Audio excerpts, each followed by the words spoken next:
یہ ہمارے حکمران کون ہیں؟ لا الہ الا اللہ محمد رسول اللہ پڑھنے والے ہیں۔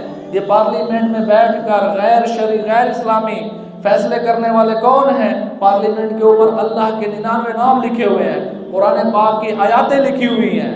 یہ جج جو بیٹھے ہیں اوپر آیات لکھے ہوئے قرآن پاک کی کہ عدل کے ساتھ فیصلہ کرو، لیکن اپنے چند ٹکوں کی خاطر کسی کا دباؤ آ جائے، کسی کی سفارش آ جائے، قلم کو بیچ دیتے ہیں، ووٹوں کو چوری کرتے ہیں۔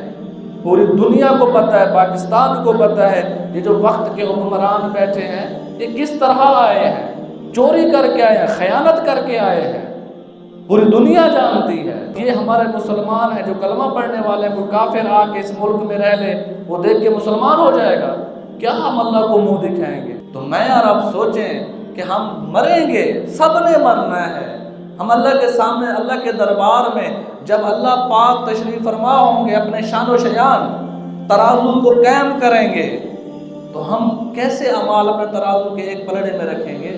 ہمارے دائیں ہاتھ میں کیسے نامہ اعمال ہوں گے جس شخص نے پوری زندگی دھوکہ دیا ہے، مسلمانوں کا حق مارا ہے، مسلمانوں کے حق پہ ڈاکہ مارا ہے، دودھ میں ملاوٹ کی ہے، ذخیرہ اندوزی کی ہے، وہ کیا جا کے اللہ کو جواب دے گا؟